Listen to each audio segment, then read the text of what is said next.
Assalamualaikum warahmatullahi wabarakatuh. Kami dari kelompok 3 akan menjelaskan mengenai bab 10 dan bab 11 mata kuliah teori akuntansi. Yang pertama yaitu saya akan menjelaskan bab 10 mengenai laba.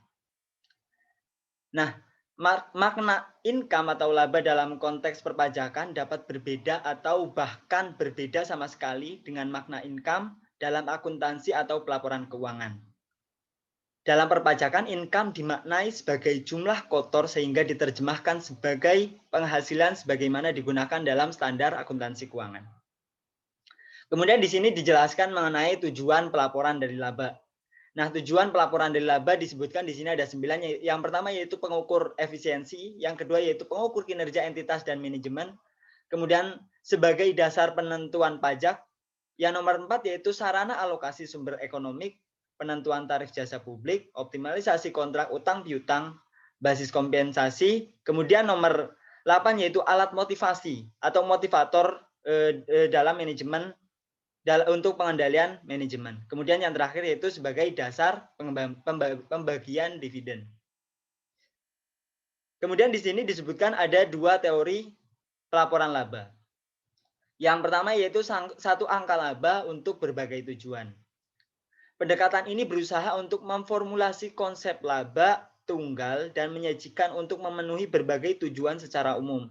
Maka hal ini yang ingin dicapai melalui perekayasaan pelaporan keuangan. Kemudian yang kedua yaitu beda tujuan, beda laba. Nah, pendekatan ini menggunakan berbagai konsep laba dan menyajikan secara jelas berbagai konsep laba tersebut secara khusus yang dapat dilayani dengan menyertai statement keuangan umum dengan berbagai laporan pelengkap. Nah, selanjutnya yaitu mengenai konsep laba akuntansi atau laba konvensional. Nah, laba yang didefinisi sebagai istilah selisih pendapatan dan biaya yang diukur dan disajikan atas dasar prinsip akuntansi berterima umum. Nah, Hendriksen dalam Van Breda tahun 1992 mengemukakan bahwa laba akuntansi yang sekarang berjalan masih problematik secara teoritis. Nah, kemudian dijelaskan mengenai kelemahan-kelemahan dari laba akuntansi. Yang pertama yaitu laba akuntansi tidak bermakna semantik atau belum didefinisi secara semantik dan jelas sehingga laba tersebut secara intuitif dan ekonomik bermakna. Kemudian yang kedua yaitu penyajian dan pengukuran laba masih difokuskan pada pemegang saham biasa atau residual. Kemudian yang ketiga yaitu prinsip akuntansi berterima umum sebagai pedoman pengukuran laba masih memberi peluang untuk terjadinya ketidaktaatan atau inkonsistensi antar perusahaan. Kemudian yang keempat yaitu karena didasarkan pada konsep historis, laba akuntansi secara umum belum memperhitungkan pengaruh perubahan daya beli dan harga. Dan yang terakhir yaitu dalam menilai kinerja perusahaan secara keseluruhan, investor dan kreditor memandang informasi selain laba akuntansi juga bermanfaat atau bahkan lebih bermanfaat sehingga ketepatan laba akuntansi belum menjadi tuntutan yang mendesak. Selanjutnya yaitu tataran teori laba.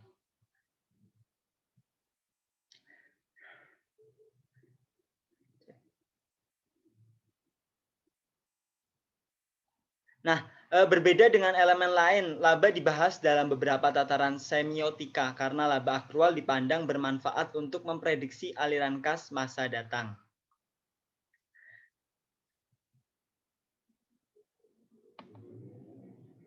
Nah, tataran teori laba ini dibagi menjadi 3 ya. Yang pertama yaitu tataran semantik, yang kedua yaitu sintaktik, dan yang ketiga pragmatik. Nah, pertama yaitu konsep laba dalam tataran semantik. Nah, konsep laba dalam tataran semantik berkaitan dengan masalah makna apa yang harus dilekatkan oleh perekayasaan pelaporan pada simbol atau elemen laba sehingga laba bermanfaat dan bermakna sebagai informasi. Kemudian di sini yang pertama yaitu pengukur kinerja. Nah, daya melaba merupakan informasi semantik yang diharapkan dibawa oleh informasi akuntansi melalui statement keuangan, yaitu objek, ukuran, dan hubungan. Kemudian yang kedua yaitu konfirmasi terhadap investor. Perekayasa pelaporan juga berusaha menyediakan informasi untuk meyakinkan bahwa harapan-harapan investor atau pemakai lainnya di masa lalu tentang kinerja perusahaan memang terrealisasi. Dengan demikian, laba dapat diinterpretasi sebagai sarana untuk mengkonfirmasi harapan-harapan tersebut. Asumsinya adalah para investor telah menggunakan segala informasi yang tersedia secara publik sebagai basis keputusan investasi melalui prediksi laba. Kemudian yang ketiga yaitu mengenai estimator laba ekonomik. Nah, laba akuntansi adalah laba dari kacamata perekayasa akuntansi atau kesatuan usaha karena keperluan untuk menyajikan informasi secara objektif dan terandalkan. Oleh karena itu, laba akuntansi didasarkan pada data yang telah terjadi, bukannya data hipotesis yang dapat berupa kos kesempatan.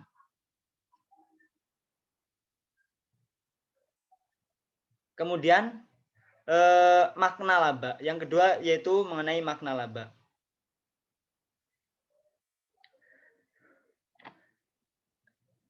Pemaknaan laba sebagai pengukur efisiensi, konfirmasi harapan investor, dan estimator laba ekonomik merupakan gagasan-gagasan untuk menemukan definisi laba yang tepat untuk tujuan akuntansi. Nah, dari definisi tersebut dapat disimpulkan bahwa laba secara konseptual mempunyai karakteristik umum sebagai berikut. Yang pertama yaitu kenaikan kemakmuran yang dimiliki atau dikuasai suatu entitas. Kemudian yang kedua yaitu perubahan terjadi dalam suatu kurun waktu sehingga harus diidentifikasi kemakmuran awal dan kemakmuran akhir. Kemudian yang ketiga yaitu dapat dinikmati, didistribusi atau ditarik oleh entitas yang menguasai atau mempunyai klaim terhadap kemakmuran kemakmuran atau kapital asalkan kemakmuran mula-mula tetap dijaga keutuhannya.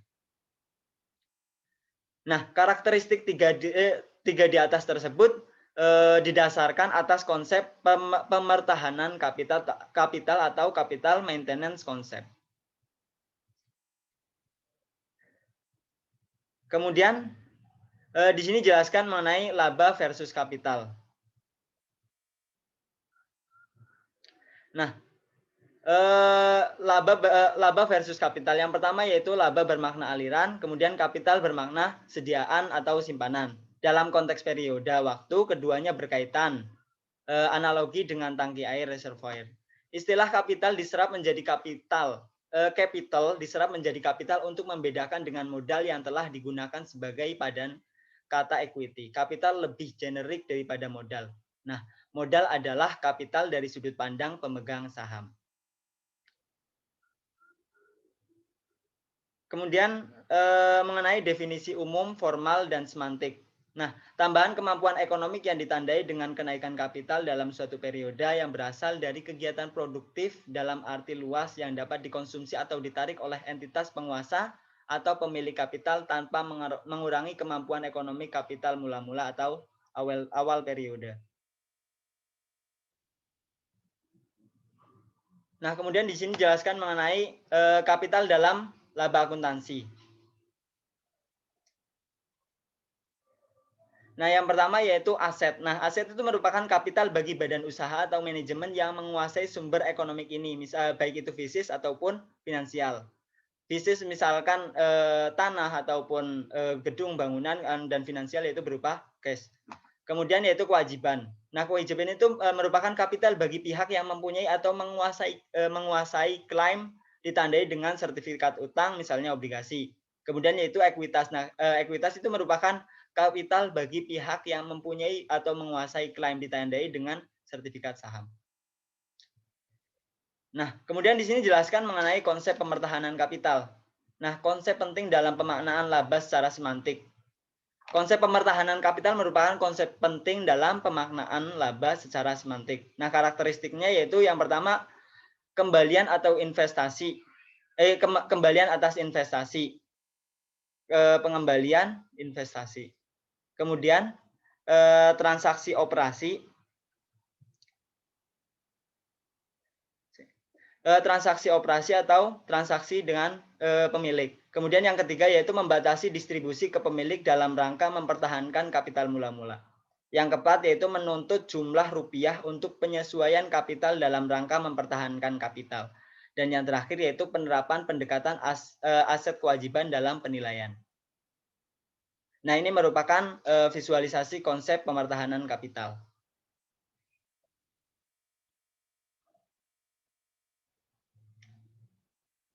Nah, kemudian konsep laba dalam tataran sintaktik. Konsep laba dalam tataran sintaktik. Nah, salah satu bentuk penjabaran makna laba secara sintaktik adalah mendefinisi laba sebagai selisih pengukuran dan penandingan antara pendapatan dan biaya. Pengukuran dalam arti luas meliputi pengakuan, kemudian saat pengakuan dan prosedur pengakuan ditambah cara mengungkapkan merupakan masalah pada tataran sintaktik. Kemudian bila laba definisi sebagai pendapatan dikurangi biaya, maka masalahnya adalah kapan laba timbul sehingga harus diukur atau diakui. Kemudian dalam konsep laba dalam tataran sintaktik itu ada 3 subbab. Yang pertama yaitu pendekatan transaksi. Dengan pendekatan ini, laba diukur dan diakui pada saat terjadinya. Pada saat terjadi transaksi yang kemudian terakumulasi sampai akhir periode. Oleh karena itu, pengukuran dan pengakuan laba juga akan paralel dengan kriteria pengakuan pendapatan dan biaya. Dengan demikian, pengakuan laba atas dasar pendekatan ini sama dengan pengakuan pendapatan atas dasar kriteria realisasi dan sama dengan pengakuan biaya atas dasar kriteria konsumsi manfaat.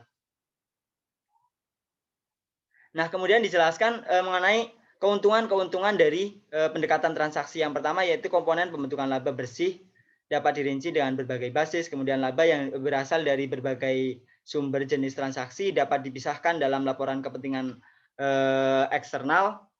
Kemudian yang ketiga yaitu perubahan aset dan kewajiban merupakan perubahan nilai yang diakui secara objektif dan pada saat perubahan terjadi akibat transaksi penjualan dan biaya dengan pihak eksternal. Kemudian yang keuntungan yang keempat yaitu jumlah rupiah serta jenis aset dan kewajiban secara otomatis tersedia pada akhir periode. Dan keuntungan kelima atau keuntungan terakhir yaitu karena perubahan nilai aset pasar tidak diakui, maka artikulasi antar statement keuangan dapat dipertahankan. Ini berarti pendapatan dikurangi biaya akan sama dengan perubahan ekuitas pemegang saham. Kemudian yang kedua yaitu pendekatan kegiatan. Nah, pendekatan ini laba dianggap timbul bersamaan dengan berlangsungnya kegiatan atau kejadian, bukan sebagai hasil suatu transaksi pada saat tertentu. Pendekatan ini paralel dengan konsep penghimpunan atau pembentukan pendapatan sebagai basis pengakuan pendapatan. Dengan konsep ini, pendapatan dapat dinyatakan telah terbentuk bersamaan dengan telah dilakukannya kegiatan operasi perusahaan dalam arti luas. Nah, kemudian yang ketiga yaitu pendekatan pemertahanan kapital. Dengan konsep pemertahanan kapital, laba merupakan konsekuensi dari pengukuran kapital pada 2 titik waktu yang berbeda. Dengan konsep ini, elemen statement keuangan diukur atas dasar pendekatan aset kewajiban, jadi dapat dikatakan bahwa laba adalah perbedaan nilai kapital pada 2 saat yang berbeda.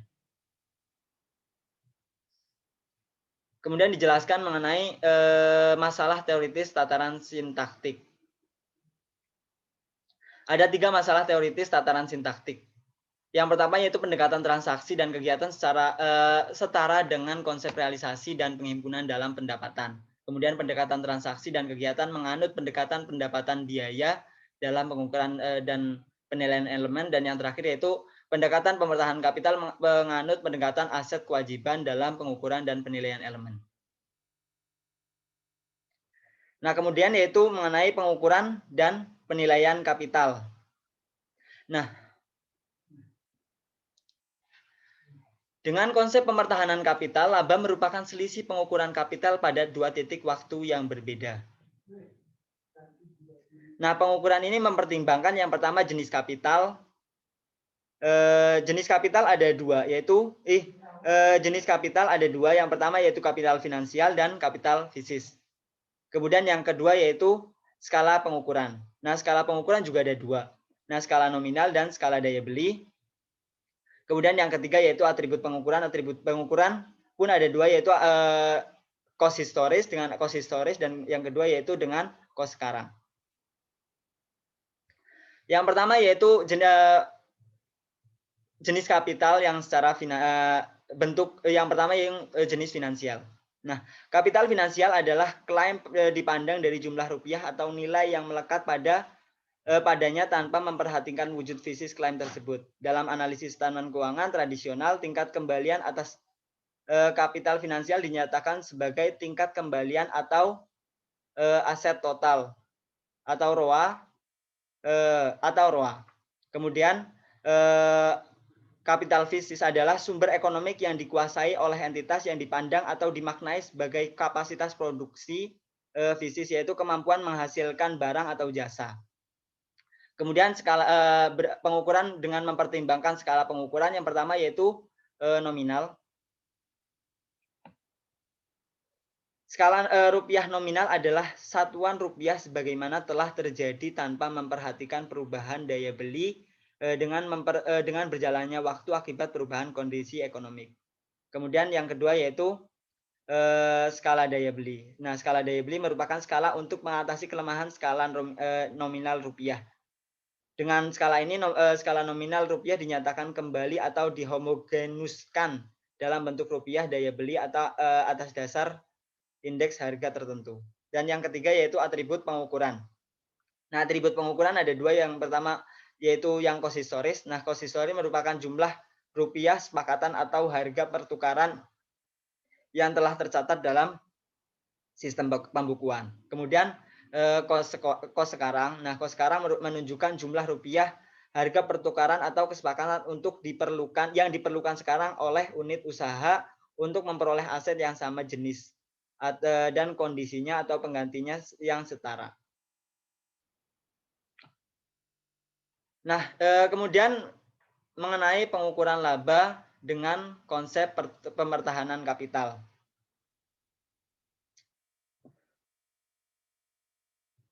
Nah, berbagai pendekatan penilaian kapital dibahas dan disarankan oleh banyak penulis. Yang dirinci di bawah ini. Yang pertama yaitu kapitalisasi, aliran kas harapan, kemudian penilaian pasar, setara kas sekarang, dan kemudian harga masukan historis, harga masukan sekarang, pemertahanan daya beli. Kemudian yang ketiga dari konsep laba yang ketiga yaitu konsep laba dalam tataran pragmatik. Nah, membahas bagaimana laba diinterpretasi dan digunakan dalam praktik dan apakah bermanfaat. Nah, konsep laba dalam tataran pragmatik ini memiliki beberapa sub. Yang pertama yaitu prediktor, sebagai prediktor aliran kas, kemudian sebagai sarana kontrak efisien, kemudian sebagai alat pengendalian manajemen, dan yang terakhir yaitu kandungan informasi laba dalam teori pasar efisien.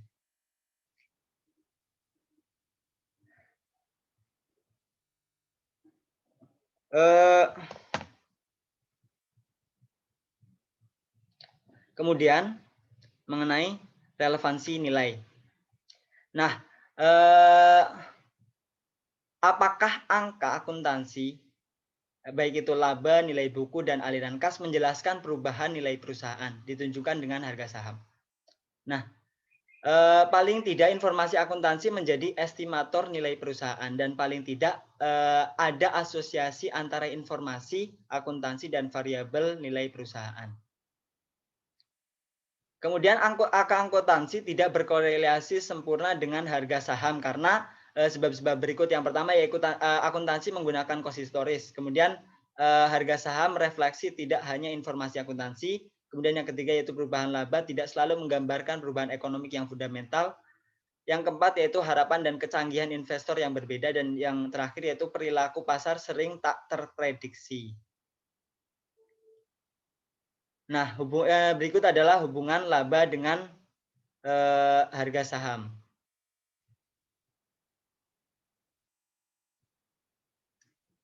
Kemudian dijelaskan mengenai perkontrakan efisien.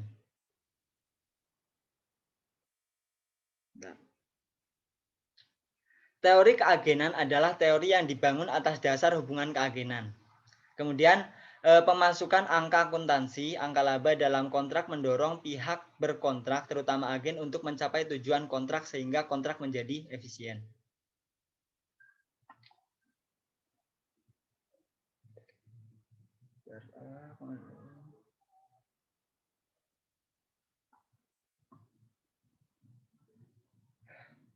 Kemudian pengendalian perilaku manajer.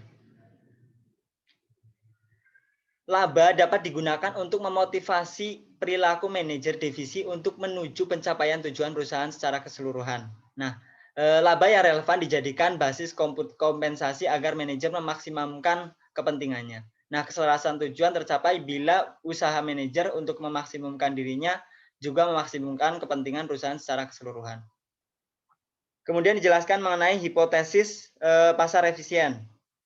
Nah, hipotesis pasar efisien hanya bermakna bila dikaitkan dengan seperangkat informasi yang disediakan atau tersedia dalam suatu sistem pelaporan keuangan. Nah, pasar modal dikaitkan efisien terhadap suatu informasi bila harga saham merefleksi secara penuh informasi tersebut, atau bila harga sekuritas merefleksi secara cepat dan penuh semua informasi yang tersedia dalam sistem pelaporan keuangan. Nah, berikut adalah bentuk efisiensi pasar. Yang pertama yaitu bentuk kuat. Nah, informasi yang tersedia dalam suatu sistem pelaporan yaitu harga dan volume sekuritas masa lalu. Kemudian semi kuat, informasi yang tersedia yaitu semua informasi yang tersedia secara publik. Kemudian yang ketiga kuat. Nah, informasi yang tersedia semua informasi termasuk informasi privat atau dalam. Jadi semua informasi ada di dalam pasar bentuk efisiensi pasar kuat tersebut.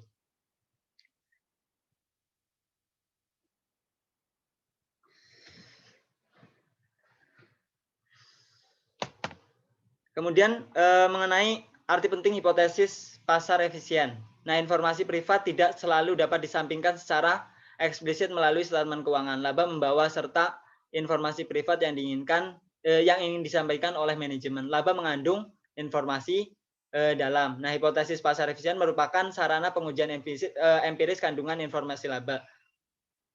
Yang pertama yaitu sebagai pengujian peristiwa, yang kedua yaitu mengenai sebagai pengujian asosiasi. Nah, ini adalah variabel-variabel dalam pengujian empiris.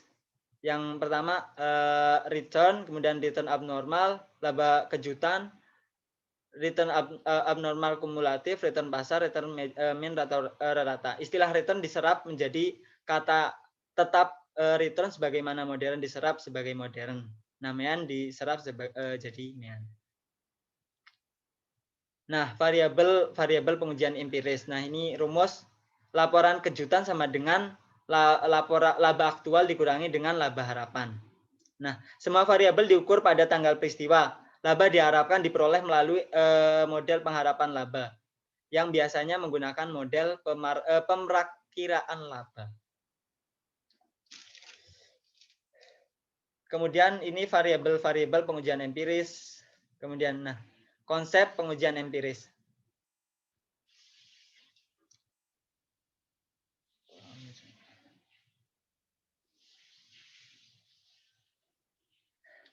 Nah, umumnya menggunakan model regresi. Kemudian laba kejutan diregresi dengan return abnormal dan return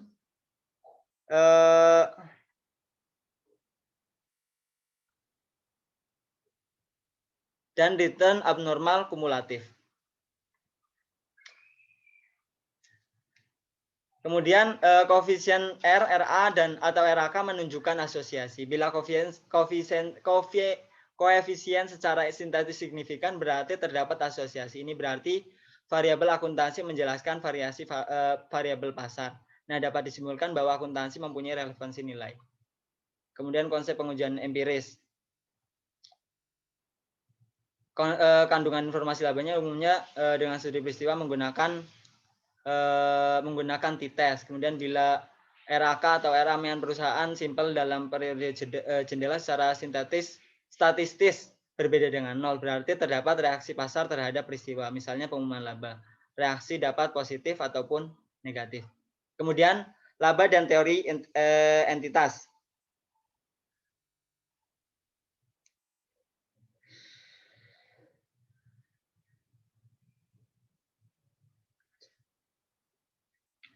Nah, membahas berbagai konsep entitas selain kesatuan usaha dan implikasinya terhadap pengertian penyajian laba. Nah, teori entitas atau ekuitas yang banyak dibahas dalam literatur teori akuntansi itu ada usaha bersama, kemudian ada usaha atau bisnis, investor, pemilik residual, pengendali, dan dana. Kemudian implikasi dari teori entitas yaitu teori entitas ini menentukan bentuk persamaan akuntansi, kemudian komponen penentu biaya, apakah suatu pos merupakan biaya atau pembagian laba. Kemudian yang ketiga yaitu menentukan siapa yang akan menjadi penerima laba.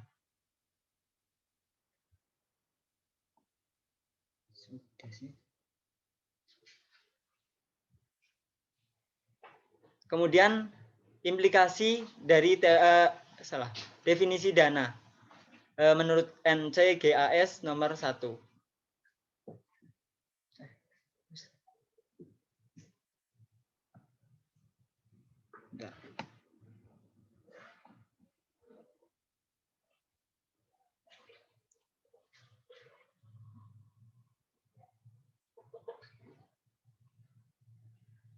Dicukupkan untuk bab 10, selanjutnya bab 11 akan dijelaskan oleh Ademila.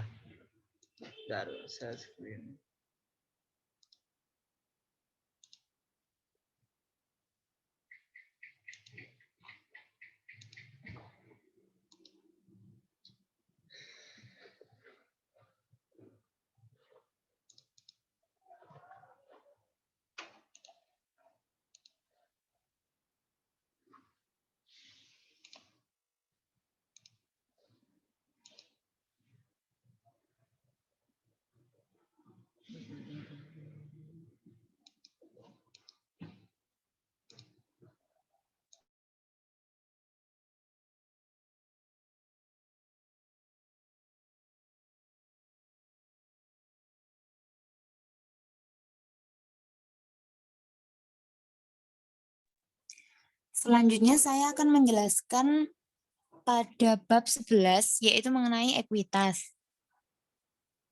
Next. Nah, pengertian ekuitas secara sintaktik yaitu merupakan hak residual atas aset perusahaan setelah dikurangi semua kewajibannya. Nah, definisi di atas tersebut bersudut pandang pemilik, bukan kesatuan usaha. Sedangkan secara semantik dan dari sudut kesatuan usaha, ekuitas merupakan utang kepada pemilik. Next.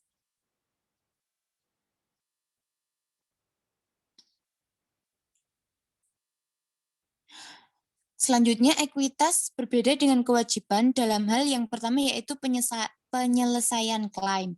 Kemudian yang kedua pada akses terhadap aset, operasi, dan keputusan. Kemudian yang ketiga yaitu substansi perjanjian. Next. Kemudian selanjutnya merupakan komponen ekuitas pemegang saham. Ekuitas pemegang saham terdiri menjadi 3 bagian. Yang pertama yaitu modal setoran, modal bentukan, dan lain-lain. Nah, dalam modal setoran terbagi menjadi 2, yaitu modal yuridis dan modal setoran lain. Dalam modal yuridis terbentuk menjadi 5, yaitu pertama penerbitan saham baru, kapitalisasi laba ditahan, kemudian dividen saham, yang keempat ada konversi obligasi atau saham terkonversi, kemudian yang kelima pemesanan saham. Lalu dalam modal setoran lain terdapat 6 hal. Yang pertama yaitu premium modal saham, kemudian penjualan saham treasury, kemudian penyerapan defisit, kemudian deklarasi dividen likuidasi, restrukturisasi kapital, serta revaluasi aset. Dalam modal bentukan, yaitu ada laba atau rugi dari statement laba rugi. Kemudian yang kedua ada dividen. Yang ketiga ada rekapitalisasi. Kemudian yang keempat defisit, koreksi, serta perubahan akuntansi. Next.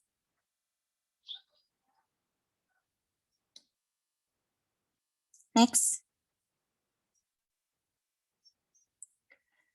Nah, tujuan dari penyajian ekuitas sendiri ada 3. Yang pertama yaitu efisiensi dan kepengurusan manajemen. Kemudian yang kedua ada riwayat dan prospek investasi pemilik. Serta yang ketiga yaitu untuk tanggung jawab yuridis pemilik. Nah, untuk mencapai tujuan penyajian ekuitas tersebut, harus tersedia beberapa informasi. Yang pertama yaitu adanya sumber ekuitas, yang kedua pembatasan pembagian dividen dan likuidasi, serta yang ketiga adanya batas perlindungan dan urutan penyerapan rugi. Next.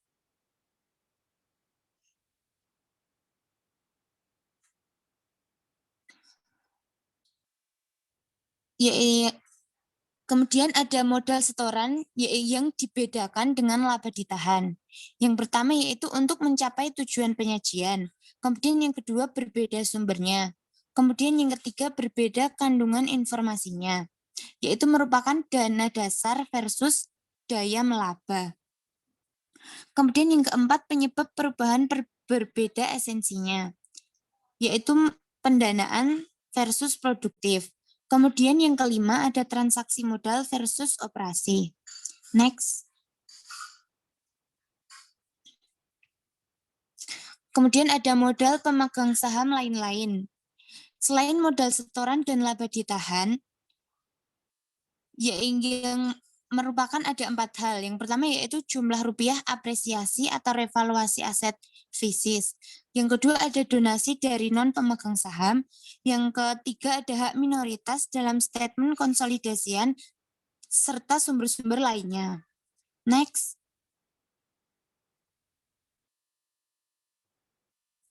Modal yuridis versus modal setoran lain. Modal setoran dipisahkan menjadi modal yuridis dan modal setoran lain, yaitu ada jumlah minimal yang harus disetor dan dipertahankan untuk menunjukkan perlindungan bagi pihak non pemegang saham, khususnya kreditor. Kemudian besarnya modal yuridis bergantung pada karakteristik saham. Next.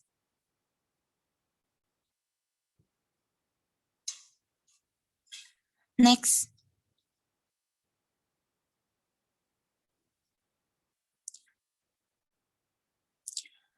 Nah, adanya perubahan modal setoran serta masalahnya. Next. Yang pertama yaitu mengenai pemesanan saham. Jumlah rupiah pemesanan saham sama dengan cacah saham yang dipesan X, harga yang disepakati. Dalam hal ini terdapat masalah, apakah jumlah modal tersebut dapat diakui sebagai modal setoran? Bisa, dengan syarat yang pertama tidak dapat dibatalkan, dan yang kedua, pelunasan tidak terlalu lama. Next. Adanya obligasi terkonversi, yaitu dapat diubah statusnya menjadi saham atas kehendak pemegang obligasi. Next. Kemudian yang ketiga mengenai saham istimewa terkonversi. Saham istimewa terkonversi ini dapat diubah statusnya menjadi saham biasa atas kehendak pemegang saham istimewa. Nah, dalam saham istimewa terkonversi ini terdapat masalah. Misalnya yaitu pada saat hak diambil, berapakah jumlah rupiah yang diakui sebagai modal setoran? Cara untuk menghitung berapa jumlah rupiah yang diakui sebagai modal setoran, yaitu dengan menggunakan pendekatan satu transaksi dan yang kedua menggunakan pendekatan 2 transaksi. Next. Yang keempat yaitu mengenai dividen saham. Pembagian dividen non-kas dalam bentuk saham yang disertai kapitalisasi maupun tidak adanya kapitalisasi. Nah, apabila dikapitalisasi, berapakah jumlah rupiah yang dikapitalisasi dan menjadi modal setoran? Cara perhitungan menggunakan 2 cara, yaitu menggunakan dasar nilai nominal dan dasar nilai pasar saham. Next. Kemudian yang kelima adanya hak beli saham, yaitu hak untuk membeli saham bagi pemegang saham lama. Apabila harga saham lebih rendah dari saham setara yang beredar, apakah hak beli perlu dikapitalisasi? Next. Kemudian yang kelima adanya opsi saham. Opsi saham sendiri merupakan instrumen derivatif berupa hak untuk membeli atau menjual sejumlah saham. Opsi ini diterbitkan atau ditulis oleh investor dan dijual kepada investor lain. Terdapat dua, yaitu call option dan put option. Call sendiri yaitu opsi yang memberi hak kepada pemegang opsi untuk membeli saham dengan harga tertentu selama periode tertentu. Kemudian put yaitu opsi yang memberi hak kepada pemegang opsi untuk menjual saham dengan harga tertentu selama periode tertentu. Next.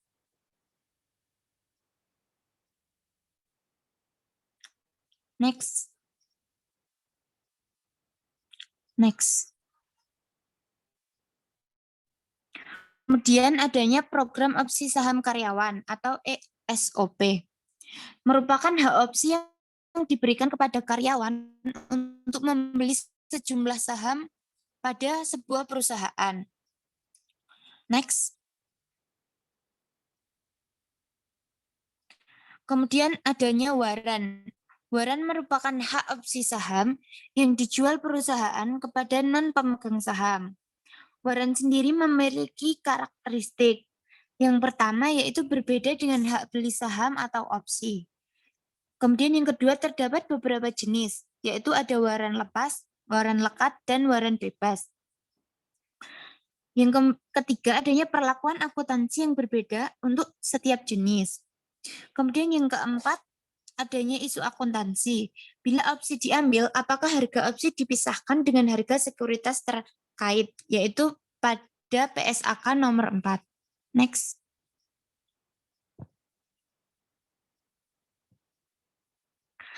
Kemudian yang keenam adanya saham treasury.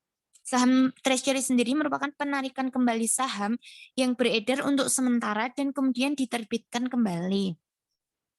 Next.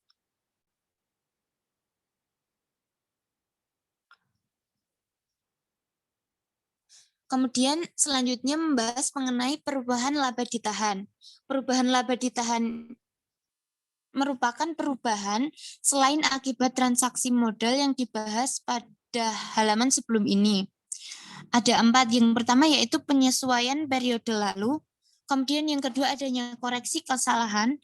Yang ketiga adanya pengaruh perubahan akuntansi.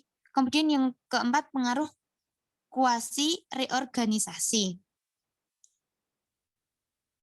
Next.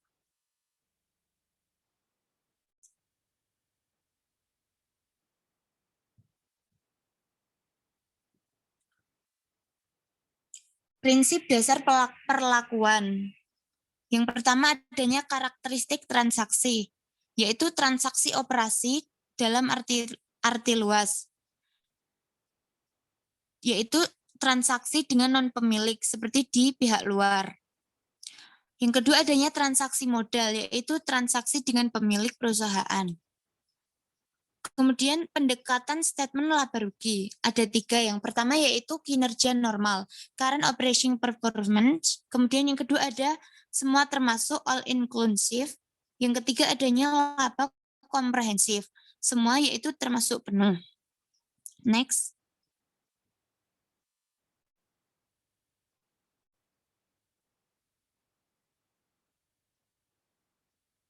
Yang pertama yaitu membahas mengenai penyesuaian periode lalu, yaitu menyesuaikan laba di tahap awal periode ditemukannya jumlah perubahan sehingga tidak tampak dalam statement laba rugi periode tersebut. Biasanya berkaitan dengan masalah ketidakpastian pada masa lalu. Yang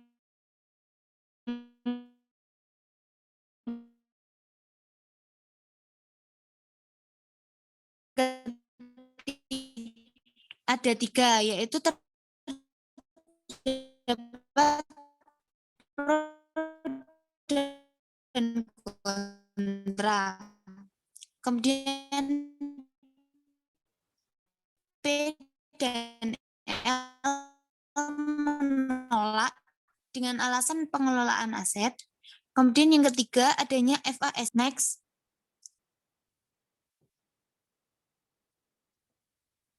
Next. Kemudian yang kedua yaitu mengenai koreksi kesalahan. Terdapat tiga koreksi kesalahan. Yang pertama yaitu adanya kesalahan hitung, kemudian yang kedua adanya kesalahan aplikasi prinsip akuntansi, kemudian yang ketiga adanya kelalaian menggunakan atau menyalahgunakan fakta. Cara untuk mengkoreksi kesalahan yaitu dengan tiga perlakuan. Yang pertama yaitu penyesuaian laba ditahan, penyesuaian modal setoran lain, dan yang ketiga penyesuaian komponen statement laba rugi. Next.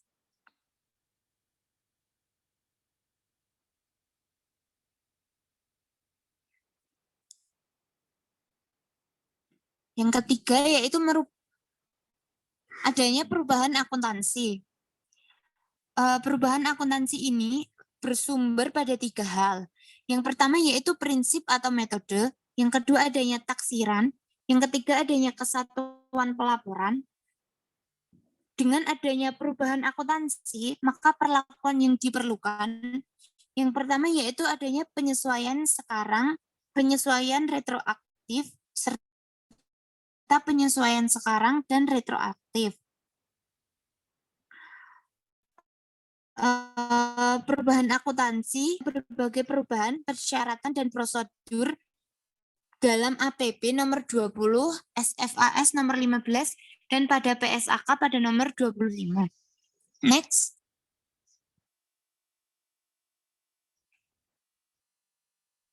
Yang keempat adanya kuasi reorganisasi.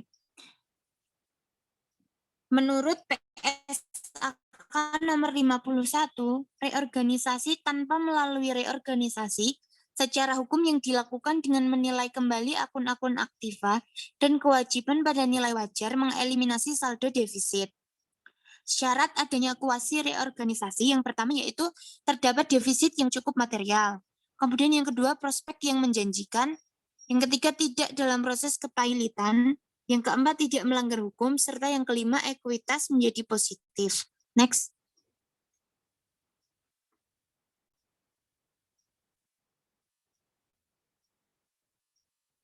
Kemudian adanya penyajian ekuitas pemegang saham. Perlindungan yuridis dalam sebuah kebangkrutan perusahaan dan penyerapan defisit mendasari adanya penyajian ekuitas pemegang saham. Urutan penyerapan rugi dari bawah, yaitu dari laba ditahan, agio saham biasa, serta modal saham istimewa, dan yang terakhir adanya kewajiban. Sedangkan untuk urutan perlindungan merupakan kebalikan dari urutan penyerapan rugi. Next.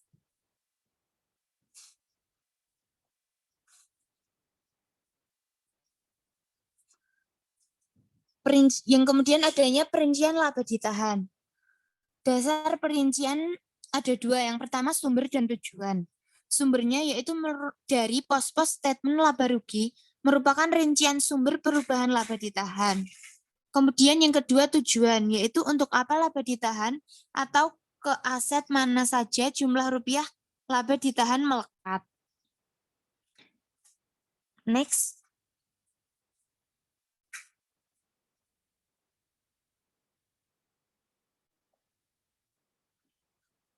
Selanjutnya yaitu mengenai laba komprehensif. Laba komprehensif ini memiliki dasar-dasar pikiran. Yang pertama yaitu pembedaan yang tegas antara transaksi operasi dan transaksi ekuitas. Kemudian yang kedua adanya pemanfaatan aset versus aset kapital. Kemudian yang ketiga adanya pos-pos luar biasa dan penerobos.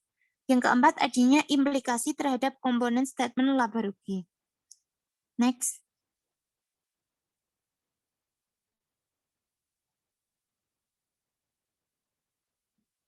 Next.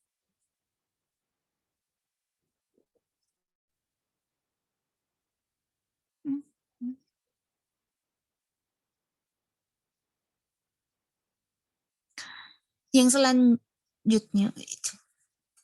Next, komponen antara. Kemudian yang selanjutnya adanya komponen antara statement laba rugi dengan pendekatan laba komprehensif. Ada 5. Yang pertama yaitu laba operasi utama. Yang kedua adanya laba operasi berlanjut.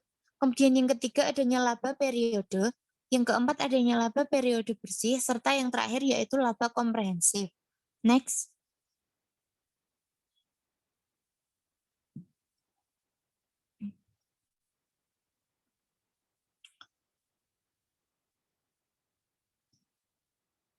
Nah, dapat dilihat untuk membedakan yang semua termasuk versus laba komprehensif.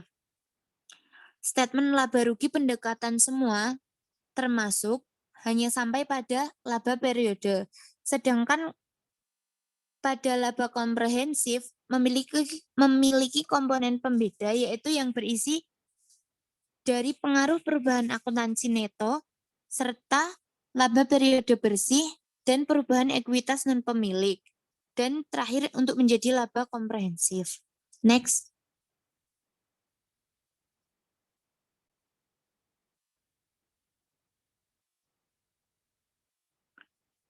Sekian presentasi dari kelompok kami. Kemudian akan menyampaikan paper.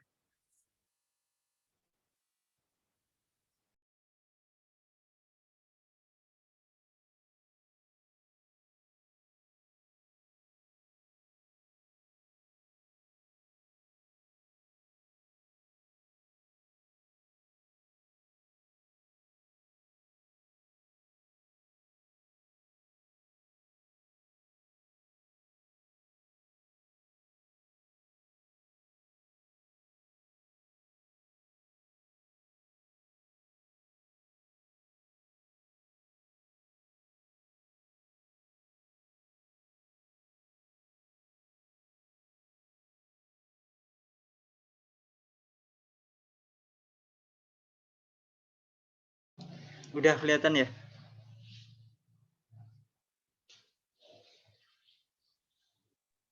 Udah. Oke.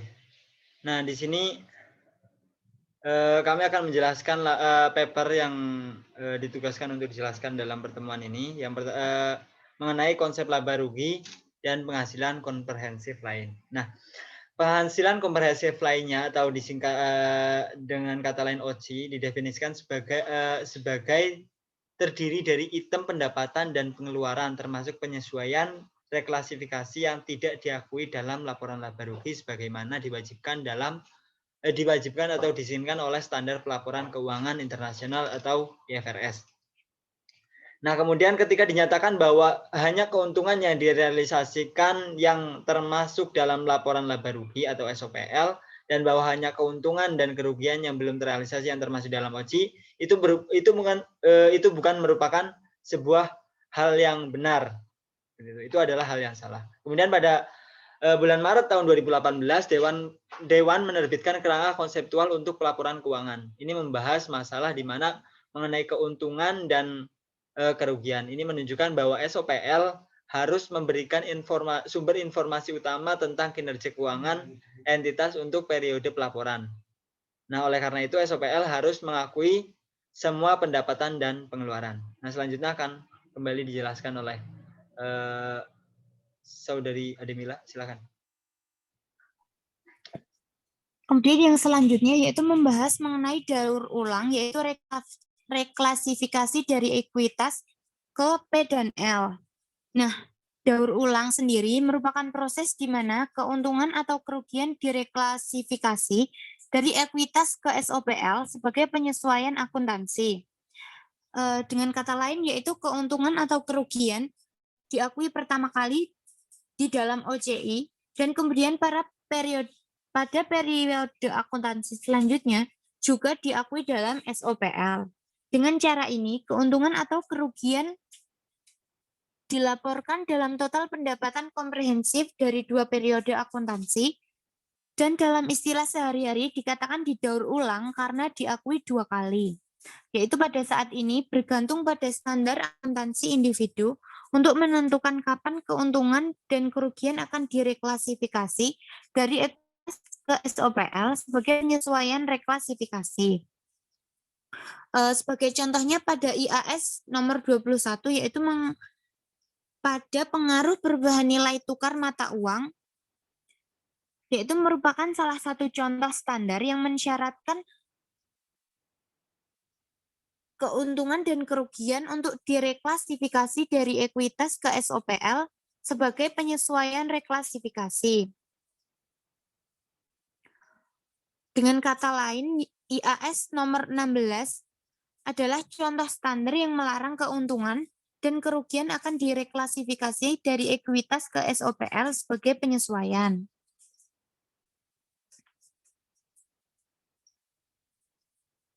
Yang pertama yaitu mengenai berbagai pendekatan untuk reklasifikasi.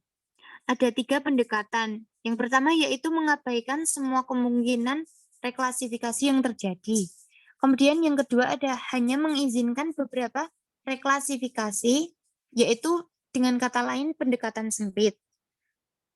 Yang ketiga dengan pendekatan luas, yaitu mengizinkan semua reklasifikasi jika memberikan informasi yang berguna. Kemudian yang kedua, tidak ada OJI dan tidak ada klasifikasi ulang. Dapat dikatakan bahwa klasifikasi ulang seharusnya dilarang. Ini akan membebaskan laporan laba rugi dan pendapatan komprehensif lain dari kebutuhan untuk secara formal mengklasifikasikan keuntungan dan kerugian antara SOPL dan OJI. Kemudian yang ketiga yaitu pendekatan sempit ke OJI.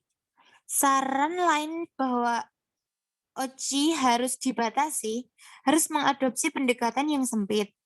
Atas dasar ini, hanya keuntungan dan kerugian yang menjembatani dan tidak sesuai yang harus dimasukkan dalam OJI dan diklasifikasikan ulang dari ekuitas ke SOPL tersebut. Kemudian yang keempat, pendekatan luas untuk OJI.